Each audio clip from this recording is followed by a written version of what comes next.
Welcome to Scary Basement. Each week, me and my friend Mikey are drawn inexplicably and supernaturally to this basement, which is full of Pokedexes that only store 149 Pokemon, a bird with human hands instead of wings, a flashlight that only turns on when you lie, and the devil's favorite coffee mug. I'm Roxy Polk. And I'm Mikey McCollor. Mikey, how about we start out today, as we always do, with the scariest things that happened to us this week?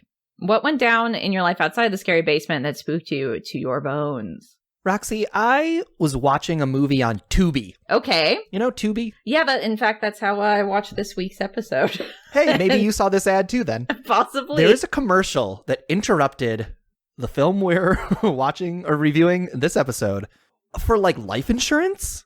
Okay. Where it was like a dad coming home and like an axe swung down and he like blocked it with his briefcase and he like opened the fridge and it like shot an arrow. And the tagline at the end of the ad was, "Life insurance so good, they'll want you dead." What the fuck? I know. It was upsetting. That's and then extremely messed up. In the fine print of the ad, it had to say, "But seriously though, the policy is void if you intentionally kill a policyholder." Like they had to cover their legal bases for their off-taste joke. And I was just like, there are psychopaths making ads. That is a human being who does not understand the context of being a human being in the world. Like, who does not understand how upsetting that would be. Advertising is supposed to be about manipulating your emotions and your desires and stuff to make you want to buy a thing. So it makes sense that, like, they're extremely manipulative, maybe not great people working there who thought, oh yeah, this isn't sociopathic at all. That's a great point. This is a psychopath who doesn't know how to hide behind the mask. Yeah. They're not a very good psychopath, but somehow they've been hiding in plain sight as an ad exec or something, I guess. Chilling. Roxy, what was scary that happened to you this week? So if you recall, either last week or a couple of weeks ago, I was talking about how, like, a bunch of my lights for my stream setup died. Well, yet again, I had a different one. This time it was a smaller ring light, and it reflects off of some of the stuff in my background from time to time. So I was like, you know what? I'll try this smaller desk-mounted one that I bought 6 months ago and see if that works. Plugged it in, nothing. It's just dead. And if I had tried it 6 months ago, I could have still returned it and would have had the receipt. But now I don't have the receipt. I don't have the original box. I can't return that. It's just a paperweight. Roxy, what if that act of returning it was a Final Destination style? When you went to return that box, a light fell from the ceiling and would have sliced you in half? Oh, damn. Okay. Well, then, I mean, maybe I should be thanking it then, I guess. I think you got to give that paperweight light a little kissy. I guess so. I'll have to find it after this in the garbage and do just that. I think it saved you. I think it's your savior. Here he comes. It's Demon Bot. The old Demon Bot. Mikey and Roxy, this week you were tasked to watch the 1998 original Japanese horror film Ringu, directed by Hideo Nakata and starring Nanako Matsushima, Miki Nakatani, and Yuko Yakeuchi. Did you watch the film, and if so, how many days ago did you watch it? This is important. Yes, I watched it. I did in fact watch Ringu. Good. Then you may keep your souls. We know how this works by now. Well, do we? I mean, hey, give him lip service. Somebody needs to. I'm down Listen, for letting you continue to do this. Charlie Brown, time after time, had that football pulled away by Lucy. Eventually, he's got to kick it, right? Sure. Okay. I think this is it. I think he's letting us have it this time. Roxy, for anybody who hasn't seen Ringu, what do you say we give them a plot summary? Okay, yeah. For now. Oh, god damn it. We were good. I was ready to go, and then he did it. He's changing up his MO now because we're getting too complacent. He's a master chessman, the Demon Bot. He is always thinking what our next move is going to be. Before the Demon Bot came back and totally rocked us, Roxy, do we want to do a plot recap for the movie Ringu? Let's do a Ringu plot cap. Yeah, plot recap. Yes. Plot cap. Plot cap. I'm shortening it for no reason. I don't mind calling it a plot cap. I'm going to be honest with you. Plot cap. Just put a plot cap on your head, and then you know the entire movie. All right. The movie Ringu starts with two teens talking about a cursed videotape that kills whoever watches it in 7 days. These teens go from spooked to laughing about how silly that sounds, then right back to spooked when it turns out one of the teams actually did watch that very tape. She is killed mysteriously, and her friend, who is in the house, loses her mind by witnessing the experience. Meanwhile, main character Reiko has been doing a news story on this cursed videotape urban legend and is interviewing local teens about it. She then attends her niece's funeral. It turns out her niece was the girl who was killed in the opening scene. It's all connected. She talks to teens outside who were presumably her niece's friends, who tell her that 4 people who went to a camping trip in a cabin in Izu Prefecture died that same day, her niece included. Reiko finds some photos of the trip, and after a particular timestamp, all the teens' faces in their photos become distorted. The photos give her the clues to the location and possible timeline, so Reiko can make her way to the cabin. Nothing seems suspicious until she finds an unmarked videotape at the reception desk. When she watches the tape alone back at the cabin, she is assaulted by strange and unsettling images from the television. When the tape ends, she sees the reflection of a girl wearing white with long black hair standing beside her. And yet, when she turns, there's no one there. The next day, Reiko asks her ex-husband Ryuji for help. She asks him to take her photo, and when he does, her face becomes distorted just like the photo of the teens from earlier. Ryuji is intrigued by the photo and watches the tape. Afterwards, he says that she should make a copy so they can study the tape at his college where he works.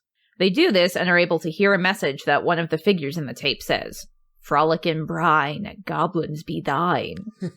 This saying is specifically from the Izu Prefecture. They then find a newspaper article that was featured in the tape, and it is about a volcanic eruption on Oshima Island, and a lady prophet who warned them that it would happen. Reiko takes her son to stay with her father, while she and Ryuji investigate. That night, while Reiko is asleep, her son watches the tape, the ring tape. Reiko awakens and now knows she has to save not only herself and her ex-husband from the curse, but now her young son. He says his cousin's ghost made him do it, showing that the curse twists those who it kills even beyond death. Reiko and Ryuji head to Oshima Island and learn that an ESP researcher who was interested in the Lady Prophet had an affair with her and they had a child. The scandal caused him to lose his job, and the Lady Prophet committed suicide by diving into a volcano. They meet the Lady Prophet's brother, and Ryuji reveals that he has psychic abilities and is able to know what the man saw and the secrets he kept. The brother wanted to make money off of his sister's abilities, so he brought journalists to a demonstration. But when the journalists turn on the reception saying it's a scam, one of them dies, killed by Sadako, the daughter of the researcher and the prophet lady. From this knowledge, they deduce that Sadako created the cursed tape through sheer force of rage and hatred. She was killed by her father and dumped in a well, the world never knowing who she was or what happened to her. And not only that, Sadako had not died from the initial hit or from the fall. She scraped her hands bloody trying to crawl out of the well, but she could not escape. It took her 7 days to die. She now curses others with the same agonizing timeline. Reiko and Ryuji discovered the well that Sadako died in under the original cabin in which Reiko watched the tape. They work up until the deadline for when Reiko is supposed to die, and eventually are able to find Sadako's body and give her a proper burial, thinking this will end the curse. When Reiko does not die, it appears to work. However, the next day, Ryuji's TV screeches to life, and Sadako crawls out of it, her mere presence twisting his face in terror and killing him. The curse has not been lifted at all. Not at all! What did Reiko do that Ryuji didn't? Why did she survive? A clue from Ryuji's ghost makes her realize it was making a copy of the tape and having someone else watch it. Reiko is now faced with having to save her child by sacrificing someone else. She calls her father, asking for a favor as she goes to pick up her son. The sky is dark as she drives to her destination, and we are left never knowing what her final actions are or if her child survives. Yikes! That's Ringu. Ringu was scary. That's a Ringu. I know, it really is. Like, I hadn't seen this since I was, like, maybe in high school initially, and rewatching it, I remember basically nothing. And for, like, a movie that came out in 97, and that a lot of things, kind of similar to, like, Rosemary's Baby, how it established a lot of things that then were influenced by it, so it felt like you had kind of seen it in a way. This movie is very similar. The ghost with the long dark hair and the white outfit, the way it moves around all jerky, like nobody had been doing that before, and then this movie did it, and then every movie after it feels like it did it. That's how you have to walk if you're a horror movie ghost now. Exactly, especially if you've got that exact same Sadako look. I will say, the first scene in this movie, I didn't care for. Okay, like the setup of the teens. There's the two teens, and I am so over this horror movie trope of like, I got you. Uh-huh. And this movie like is a big offender of it because you made reference of it in the recap here, like the flip-flocking back and forth. I was like, so did she watch the tape or didn't she? Yeah, it's kind of like pointless, I guess, or she's just like trying to make herself feel better. She was playing it straight, then based on her friend's reaction, she was like, oh, I can't really talk to her about this and I don't want it to be real. So haha, it was just a joke. And it's like, oh no, it wasn't. I am officially placing a moratorium. From now on, no movies that are made in the horror genre are allowed to do the, are you messing with me? And then the friend going like, I got you. We're done. We're done with it. Again, this feels like another very early trope that then everything after it does it now. So like when Ringu did it, Mikey, it was probably fresh and new and more scary. That could be. It's one of those things where like they need to cram a jump scare in. So it'll be like the friend was just hiding in the closet. I'm over it.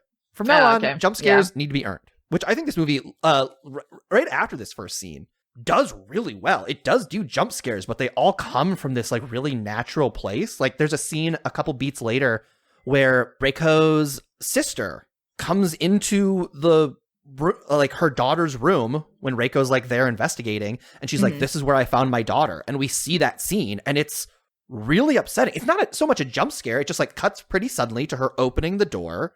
And it builds a little bit. There's like 2 or 3 shots total, but it's just like really scary and jarring. Like, it knocked me backwards.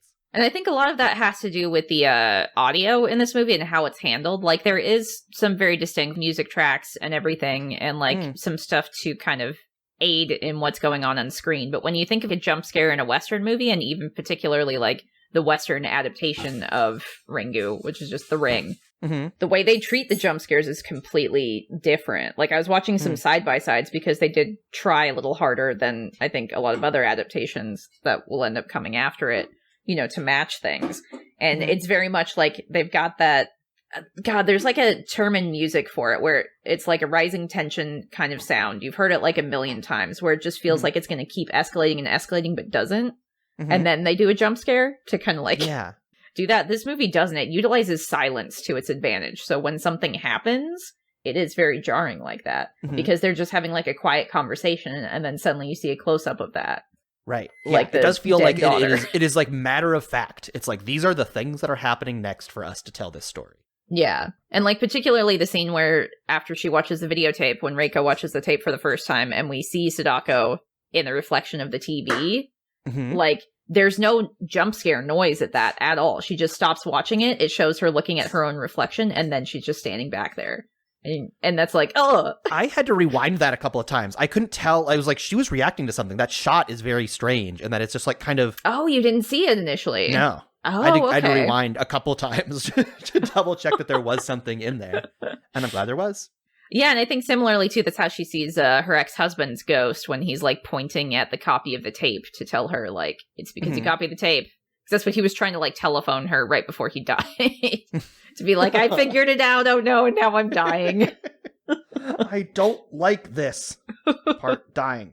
It did feel like, and I'm glad they eventually pulled the trigger on this, it did feel like early on, like, this kid needs to watch the Ring tape. This little boy...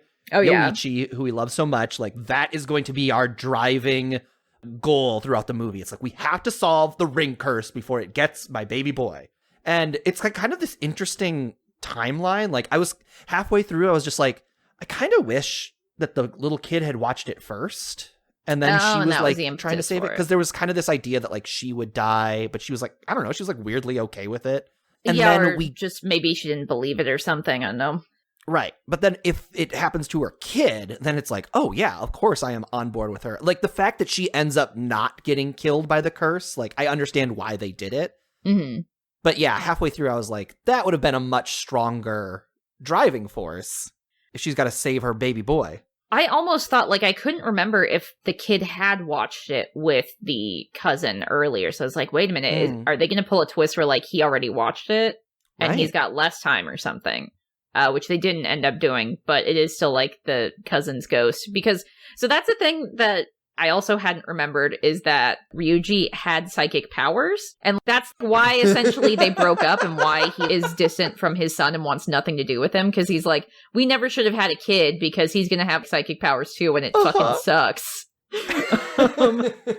It's so funny to break up with somebody because of their psychic power.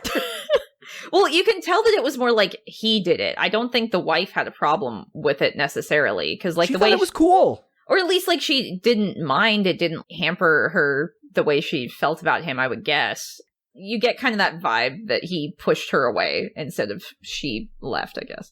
It's very Spider-Man in that, like, he's like, I have this power and I can't force the people in my life to deal with it, so I will walk away. Which is not a heroic move anymore. That's another thing. Okay. It's not. It seemed more like he just couldn't deal with it. Like he wasn't strong enough to deal with it, or he regretted it and then just couldn't confront that or take responsibility for it, which is pretty shitty. These are the 3 tropes I'm done with. Okay. Number 1, friends telling a little lie and then going like, haha, I was just kidding in a horror movie. That's done. Heroes saying, I can't subject you to a relationship with me because I have too much responsibility being a hero. That's done. That's over. I don't want to see that in any more movies. And number 3, hospital scenes. They're always bad. They're always dumb. You got to do them in horror movies. I get it, but cut them. Cut them out. Move on. What if it's just, I don't know, do you mean like when the chase scenes culminate in horror movies, or like the end of a horror movie where the character's injured and in a hospital and then that's just where the climax is? Or just in general moratoriums on every hospital ever? I think we're done with hospitals in horror movies.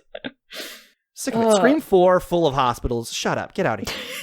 Scream 5 full of hospitals. Scream loves hospitals. Always bad. That's always a bad place. They've always got to do the stupid... movies tend to. Because people get stabbed a lot. I know. We should just accept that if you get stabbed in the stomach, you are not going to die and you don't have to go to the hospital. I mean, that's what Scream 5 told us. So, yeah. Boy, did it. That tracks. What else is going on in Ringu? I also want to talk about how this Ryuji, his actor, he is from Lost as well. I didn't pick up on that. He's a very minor role in Lost, right? He's in like one of the last seasons, I think. In the last season, he like runs the other's temple. Yeah, yep. But I just thought it was funny that we have another movie that has someone who appeared in Lost on it. And I was waiting for you to like text me about it crazily and to be like, oh my God, there he is from Lost. But it was you long. who told me. Yes. Which is shameful for me. I'm not gonna lie to you. This movie does this. It makes sense for the structure of the film that I really, really liked most of. That it kind of tells us the days and that she's like going through as she moves through. It'll say like Monday, September 14th, and we are tracking how many days she has left until the ring gets her. Yeah, it's a really great way to just establish a framework with this timeline and like heighten anxiety every time you see it, because you're like, oh shit. And they do. There's one time, I think I still like this, but for a different reason. There is one day where it's just a very short scene. Where I don't remember even which, but I wrote it down. Not much happens that day. I wrote down, what did she do with the rest of September 14th? Read? I can't even remember which day that was. What was she doing? What was she doing? Oh, okay. But there was one very short scene. Like she went and they like progressed the investigation or whatever. But she just like for 10 minutes went with Ryuji somewhere and they did something. And then it was just like September 15th. And I was like, oh, maybe it was looking at the articles and stuff.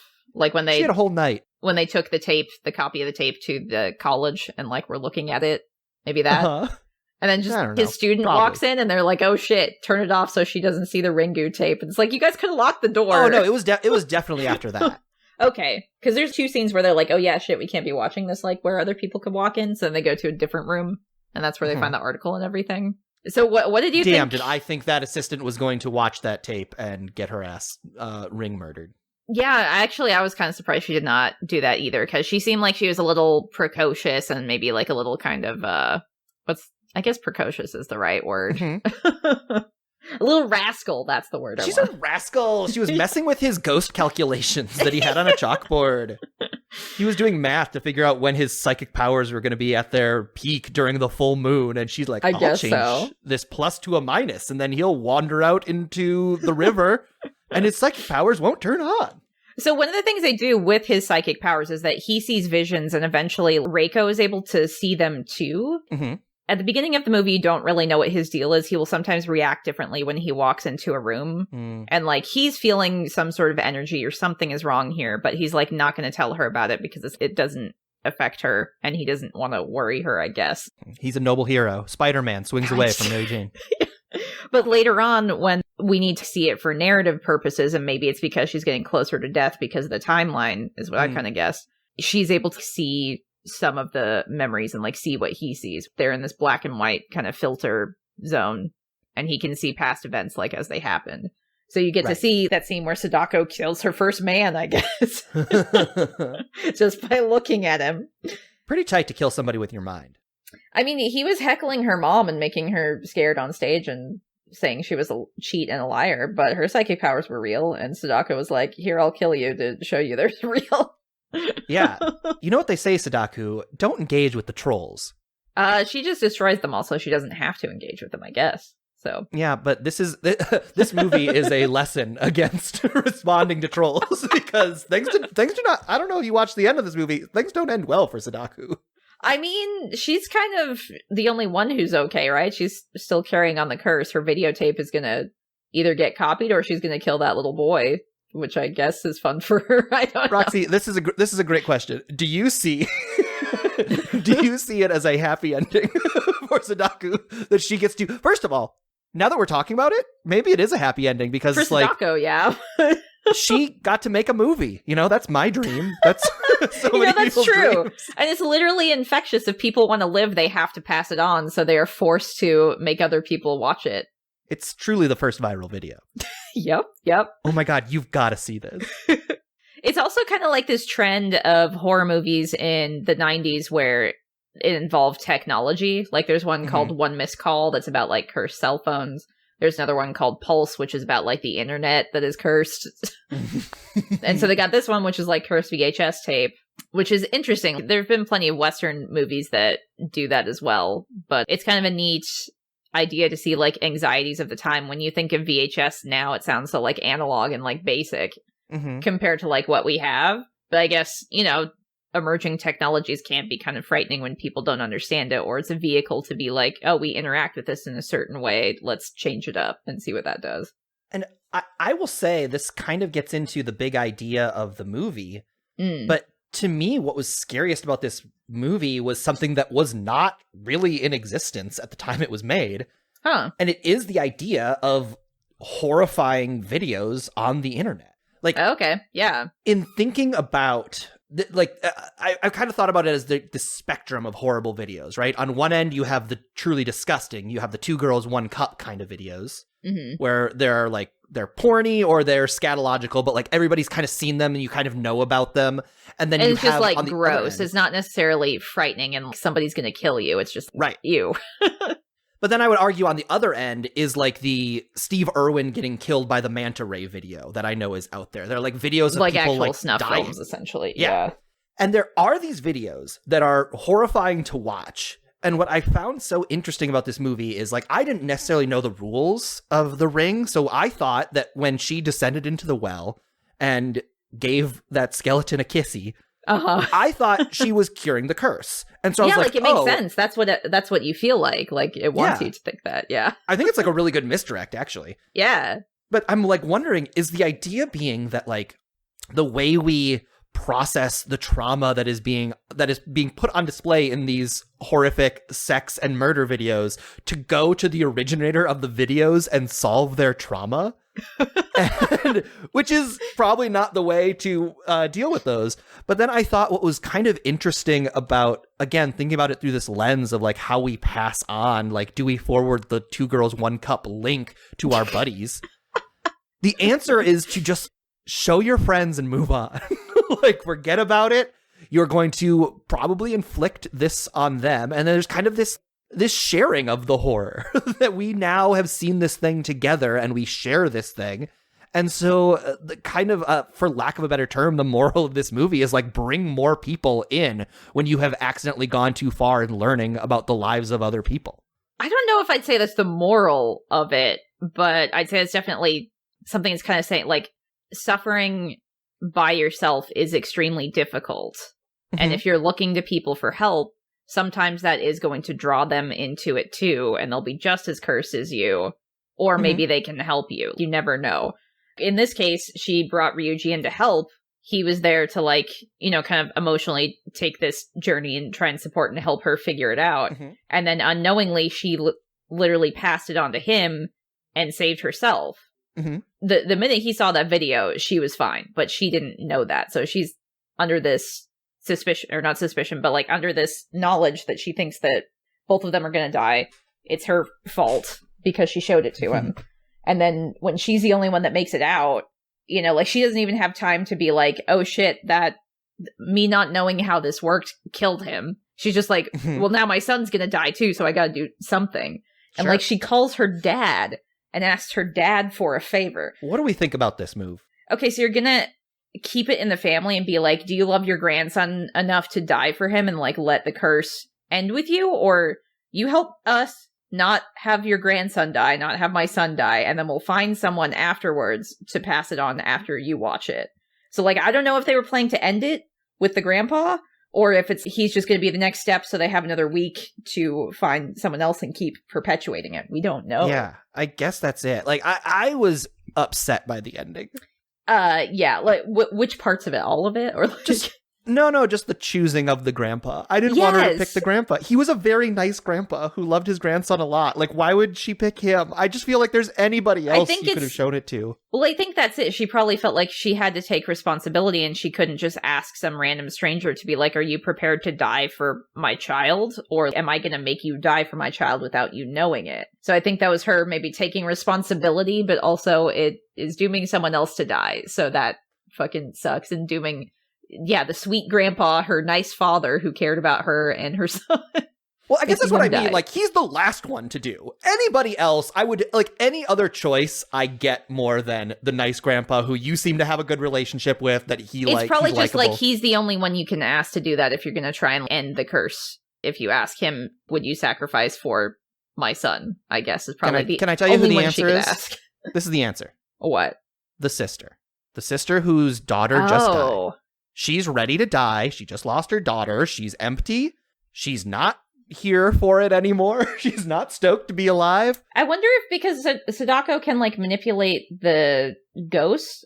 I don't know if it's manipulating the ghosts or like their spirits of the people she kills, or if it's just like using their form. I'd say she's like literally trapping their ghosts because Ryuji gives her like a hint after he's dead. But so she can like twist them like she did with the niece. So maybe they'd be trapped together. So maybe she would almost prefer it if she's like, I get to be with my daughter, even if we're twisted ghost versions. That's better than just surviving without her. So who knows? Maybe she'd actually be into it. I think she would have been stoked to watch The Ring. I think she would have loved to watch The Ring, and she'd be counting down the days. She would be sitting down with a good book that makes the time go fast, you know, because you just like for that mom, watching The Ring would be like Christmas Eve for a week. Like, you're just so excited to get murdered the next morning and go open her presents, which is seeing her daughter again. Yeah, I mean, I think that's an interesting thing you could do with that. Or just, again, like you just pass it on to somebody who doesn't know. It could be, we talked about this off screen before we started the podcast episode, but this is very much like It Follows took this idea in a way. No, I don't know if it's like directly from it, especially because it's dealing with like some different themes, but it was interesting how it is kind of like you pass it on. So if you can tell someone to be prepared for how to pass it on, you know, either it's you make sure they're locked in so they can't get out of watching this tape. So they watch it, then you're like, okay, well, if you don't do this, you're going to die. So maybe go do this. I would say It Follows is very concerned with like the ethical ramifications of the idea of passing on a horror or something. Which, since that was a twist, whereas this movie it is very much an afterthought. This movie, it's all about like it's the twist, so we didn't get to address it. Yeah, this movie is a mystery, which I think works really well. It's like solving the mystery of this tape, and like I think some of the most effective moments are them getting closer. Like it almost becomes this like detective story where they're like solving clues, and when they get to the hotel and open it and we see like, oh my god, that's the mirror from the movie, we're like, it's thrilling. It's the same thrill that you get as like a detective gets closer and closer to finding the killer in a standard film noir. It's like very exciting. Exactly. Yeah. I think that's a good way to look at it. What a cool movie this is. And the movie itself is scary. Yes. Yeah, very much so. Especially for the time when it came out. It was a huge cultural kind of impact movie. I mean specifically like the both Ring in movie, Japan and in America. the movie that they watch is like yes, that the too. images are upsetting. They are. Things that we are seeing are tangibly like there's like a newspaper article that is like distorted in the film that they find later. It's like the words are moving and it just says eruption, which is like a scary word. Especially because it's very giant and the way the words crawl across the page, it's almost kind of like they're alive in a way. Yeah. Dude, cool. This is also based... Cool movie. It is. It's also based off of a book, too, which I haven't read the book itself, but I have heard it's, like, relatively faithful. I mean, you have to do stuff for time. And then there's also, like, sequels both to the book and the movie. So I was poking into those sequels. Oh, were you really? Okay. Wild choices being made. Really? Okay. I don't like. I don't like any of the choices. So I saw like the American movie and the American sequels, but I actually haven't seen, I think Spiral is the sequel. So here's what they did for the Japan sequels. Okay. They made Spiral. They adapted Spiral. Okay. And it came out at the same time as Ringu. What the fuck? So also in 1997? Yeah. That's weird. And then everybody hated Spiral, so they were just like, okay, we're just going to make The Ring 2. And they just ignored Spiral, and a couple years later just made another sequel. Oh, man. Okay. Is it better? I don't know. I mean, I just read the Wikipedia plot summaries, so I can't say one way or the other. I will tell you, the choices they make with our characters from this movie, I didn't care for in either, honestly. Oh, Jesus. Okay. I'll need to read those summaries. Made me upset. Oh, no. I think I'm going to not watch them. I think I'm going to just let my love for this movie exist. And maybe just watch the American Ring, so then you can kind of see the differences. That would probably be way more fun. I like Naomi Watts. Yeah, especially because, like, the final scene where Ryuji dies, like, it's very effective until, like, when he falls on the floor, his face twists, and then they put a weird, like, video filter over it. Mm-hmm. That was very much like, this is a fragment from, like, the time that this was made, that, like, maybe back in the day that was scary, but it looks, like, not great here. That was the other thing. They did that in the opening scene, too, and I did not buy it. It's not scary. If anything, it puts more distance between it because it looks more grainy and less grounded in reality. Right. And I think that's something that I think the American adaptation came out in like 2002 or 2004. And what they did to people's faces after they watched the movie is like something that I remember traumatizing me as a child, and like I couldn't look at it. It like distorts people's faces, their mouth gets really wide and like fucked up. Cool. It's way more horrifying. Roxy, this is one question I do want to ask you before I have my actual question for you. Okay. Do you remember the shot where they're like our two leads, whose names I've already forgotten now? Reiko and Ryuji. Riku and Ryuji are watching the like police footage of the two teens who died in the car. Yes, yeah. And I think it's the first time we see a face in this movie distorted. Like they like open the door and the girl's face falls out. Mm-hmm. And they like kind of push her back in. And I can't tell if I actually saw this or not. Like I went back and watched this 3 or 4 times. It looks like the other kid in the car is like leaning forward. Oh. And you see his face too. Did you see this? Did you notice this at all? I guess I was so focused on the girl in the car, and also I noticed that her panties were like sort of down, and I was like, what? That's a weird choice. And then the translation the translation on Tubi is like a British translation, so like they say mum instead of mom, and then they say like, oh, the teens were snogging in the car, and then they died. I saw that too! I like snogging. So they were getting into it, and then they just died in the middle of it, which is too bad. So I was so distracted by that, I did not see his face. So he's like looking at her, like looking out towards the camera. I honestly can't tell if he is in the shot or not. But like, if it was my brain imagining his shot, it's the most horrifying face I've ever seen. Okay. And if it is in the shot, then like, way to go, guys, because you made the most horrifying face I've ever seen. Oh, no. I think we talked about like before how I had like, I woke up in the middle of the night and saw like my stuffed Mickey Mouse like making a horrifying face. Yeah. It was kind of that. It was like, if my imagination was crafting this face. It's way more scary than like seeing an actual thing. Scary. Yeah. Yeah. Oh, chills. Okay, now I have a different question for you. Okay, what hit me? Say you've watched The Ring, right? Yes. The cursed video in the movie. Yeah. You've watched the video that is of The Ring. Uh-huh. And you've got to survive, obviously. You've got a lot going on. You got a family you got to take care of. You love anime so much. You can't die. Yeah. Anime will keep me alive, Mikey. Yeah, that's what I've always said. You're going to outlive us all, Roxy. No one loves anime like you love anime. Who do you copy and show the ring to ensure your survival? And then follow-up question, would you tell them what was going on or not? Okay, so I don't think I'd be able to live with not being upfront about it. You're a good person. But I'd like to think I am. There's plenty of stuff I'd fuck up on that I could work on, but I think at least something like this I could not deal with having killed someone for my own sake without them being okay with it. Mm-hmm. So it made me think about how, Mikey, do you remember how there is a cannibal forum and that two cannibals met up and one of them was like, yes, please kill me and eat me. And he was chill with that. He loved that. And Sure. They did that. And then I think it was in Germany, actually. And the guy who did the killing and the eating became a celebrity and was not like charged for it because it was all consenting adults. Right. So I would have to. And that person who ate the other person went on to be German Chancellor Angela Merkel. Interesting little fact. Okay, Mikey, sure. Rewriting reality's canon here. So I would have to find some sort of cursed video fetish website and be like, hey, would you be down for saving my life and dying to a cursed video? It'll be super epic. You want to do it? Roxy, if the deal was if they said, yes, I will watch your cursed video, but you have to braise and marinate me for the man who will then come over and eat me. Oh, okay, so it's a would two-part. You do it? I'd be working with a cannibal. I mean, I would leave before that part happened. Right. You just have to put him in the seasoning and like zip the Ziploc bag closed and put his body in the fridge so that when the cannibal comes in a day or two, they just have to throw him in the oven. Okay, there you go. Yeah, it would be a team effort, but it's all consenting adults, so it's okay. I love consenting adults. So what about you, Mikey? What would you do? Who would you show the Ringu video to, and would you tell them? I got this friend named Matt who, like, on the group chat thread, he always is, like, sharing videos. Like, oh my God, you got to watch this. Oh my God, see this. And he, like, boop, and then he sends the video. Like, he's always sending us fun videos he's seen. Okay. So I feel like he's the type of person who I could show this video to and not have to worry about him dying because he's definitely going to share it with somebody else. But then what about all the people he shares it with and if they're all your friend group? Don't care. Not my problem. Mikey, oh no. I did my job. Not really. You just saved your own ass. That's all you did.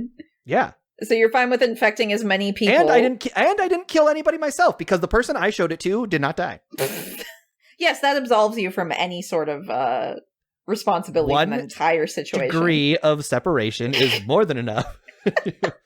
It's like, would you push a button that makes somebody else push a button that kills one person in the world? Are you a murderer? No, of course not. Do I need to? And then if I get $1 million for it, yes, you will be a murderer, Mikey. No, you would push the button.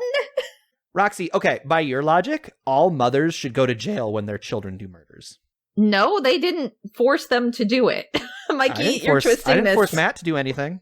He would have died because you told him that was going to happen. Yeah, but he didn't. He made a choice. He didn't know.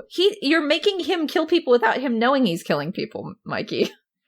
Yeah, no, Roxy. We're getting into a bigger moral discussion here. I think a lot of mothers would have issue with the stance. Yeah, I don't think they're responsible for that. They didn't do it physically. They didn't do a thing. Hey, I agree. What do you mean you agree? You were the one that came up with saying it was the thing. Yeah, no, I know. I'm saying I don't think it's real. I'm saying by your logic, that's what's going on. This isn't fun. Who cares about semantic debates? Roxy, on a scale from 1 to 9, because the number 10 does not exist in the scary basement, how likely are the events of Ringu to happen in real life? So I'd say, like, the stuff with the backstory, Sadako's backstory, shitty married dude cheats on his wife, has a secret kid, and then disposes of her when he doesn't want to deal with her anymore. Sure. Stuff like that's happened before. People breaking up because they're psychic and they had a psychic child and they don't want to deal with that responsibility. Sure. But I'd say I don't believe that if you were an angry enough ghost, you can create a cursed VHS tape. So I'm going to say 5 out of 5 this would happen. This keeps happening. I also said 5. Okay.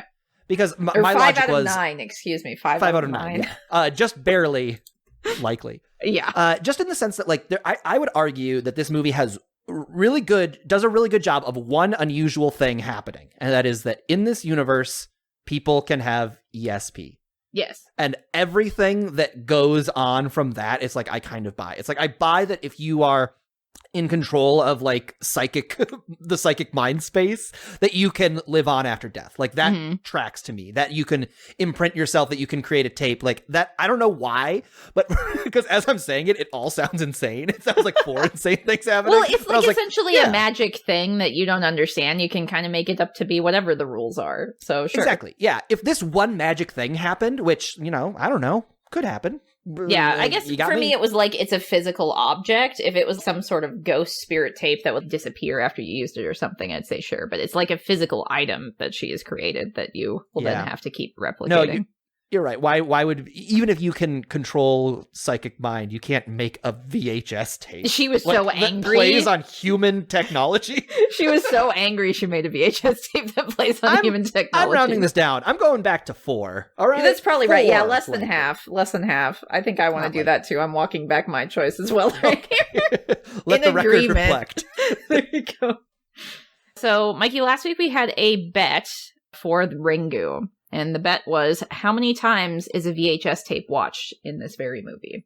I said 7. I said 4. And the answer is 6. So, Mikey, you win. I got 5. Not that we need to litigate this. I'll take it, but... You might be thinking, so when they watch it at the university, they watch it 2 different times. So they watch it on that TV in his office, but then a student comes in, so they have to stop it, start it, and then replay it in a different room. So that might be why your count is off by 1. I'll take it. I'll take that W. So hey, yeah, you would that healthy W, like Jameis Winston, dude. I'm eating W's over here. Yum yum yum. Sport man. He did. Football player Jameis Winston one time made a W sign with his fingers and was like, "We're gonna eat W's today, boys," and he was like, "It's funny." That if you watch that video, you die in 7 days. Oh shit. Okay, well I was gonna look it up afterwards because I need to see this great piece of sports history, but I guess I won't. Don't.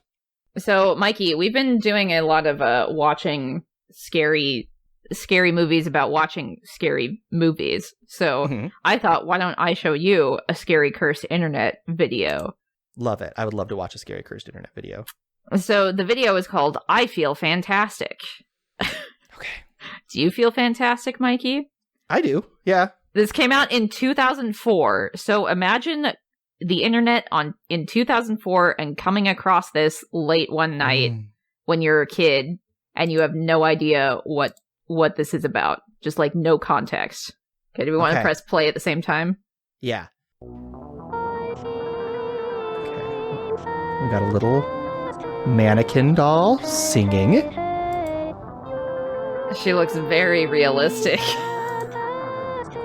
Oh, she's taller than I thought. Look at her fashion. Some cool arm moves. She's got a sweater and some gray pants. Does she have shoes too? Like, just look at the lighting in this room. Like, what the fuck? Yeah, it's just one lamp stuck in a corner. I can rotate her hand. Oh, do a circle. She's doing like a come see, come saw kind of hand gesture. Yeah, but just like standing there otherwise. Like her face is rubbery or something because of the way her mouth moves. So it like looks like it's a mannequin, but then it's like got a rubber face kind of. Roxy, is this going to be a jump scare thing? No, if I remember correctly. Oh boy. Which I don't know if that's better or worse because it's very anxiety and it feels like it's ramping up to something, right? Am I gonna die in 7 days? I hope the answer is yes. Well, now that we're watching it, I can tell you yes. In a different outfit. She changed clothes. Does she still feel fantastic, though? That's what we need to know. The clothes she's wearing now are a little more like long sleeve turtleneck. And it's like dark. Her previous outfit was like lighter colored. This is all dark outfit. I almost feel like she's gotten into like beatnik poetry. And her feet, is she wearing shoes or is that what just her feet look like? Now she's upside down. What is she in? It's like some weird snow or glitter? She's in the flower field from the end of Metal Gear Solid 3. And now there's just a zoom in of a backyard. Like zooming in on a tree. Like a plot of land in the backyard. Zooming in and out. She's back in her first clothes. This is positive. This is a positive development. I mean, she says she still feels fantastic. The familiar situation having changed. She still feels fantastic after all of that, so. According to Joseph Campbell, she's gone on a hero's journey. Having returned to the familiar situation, now changed, she's the master of both worlds. She can both stand up and sing and go outside into the backyard. And do who knows what. Hey, Roxy, unfortunately, I am going to have to kill her. We've got a little... And that's the only way I'm going to survive. She's going to come get you.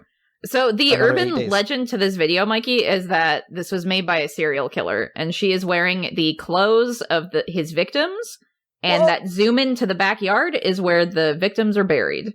What? That was the urban legend going around in 2004 with this video. And he has the robot saying, "I feel fantastic," because that's what he wanted his victims to think while he's killing them, because he feels fantastic. Roxy, that's upsetting. But that was the urban legend. I do hope I die in 7 days. That is not the reality of it. Do you want me to destroy this this spooky tale for you? Or keep it a mystery? No? Well, yeah, tell me. Okay, so it's actually, there is kind of like a creepy twinge to it, because it turns out this dude was making like a musical project. Mm-hmm. His name is John Bergeron. He's the one who created this, and he initially did it to make like a singing android lady, kind of like a Hatsune Miku before Hatsune Miku existed. But it is one of the most creepy things you've seen, and like the music is bad and repetitive. And like, if that is his intent, why is there a shot of the backyard like that? Like, that's really creepy. Like, that part still can't be explained. Everybody's like, why did he do that? Did he think it was a good idea to put it in there? Or maybe part of the urban legend is true. That's where the music comes. Yeah, it's garnered over 24 million views, Mikey. So 24 million people got cursed with death and then escaped it by sharing it with people on the internet for like decades. I think we're gonna die soon. And honestly, good. What? I mean, I'd like a little more time personally, but right, you gotta get caught up on Ghost in the Shell. I mean, I'd love to rewatch it. I love the 2000 series. Roxy, you're gonna be like getting mugged, and the guy's like aiming the gun at you, and then you're just gonna flash back to where you left off in Full Metal Alchemist, and you're gonna go range berserker on this guy and just beat the shit out of him. I've seen the end. You're gonna get home and you're gonna load up the Crunchyroll app. You're not gonna say a word about it. I mean, that's for me to know. That's my shonen hero journey. That's how I get my power. Honestly, good for you. Here he comes, the old demon bot, stomping into the room with his metal hoofs. Congratulations, you have successfully reviewed Ringu. Your souls are safe for another 7 days. For next week, you must review the 2018 film Hereditary, written and directed by Ari Aster and starring Toni Collette, Millie Shapiro, and Gabriel Byrne. If you do not, your souls will be forfeit and I shall claim your bodies as my own. Okay, Roxy, we can do that. We can watch Hereditary. Let's do it. And keep our souls. This movie is quite infamous. I've actually not seen it before, but feel like I know so many of the plot points just because of the way the internet was screaming about it. So this will be... That's exciting. Interesting. Very rarely do we watch a movie that I've seen and you haven't. Yeah, exactly. I think it was like Rosemary's Baby and then this. That's it? Those are the ones? There's probably another one. I can't think of it right now. Roxy, let's make a bet for next week when we watch Hereditary. Okay, let's do it.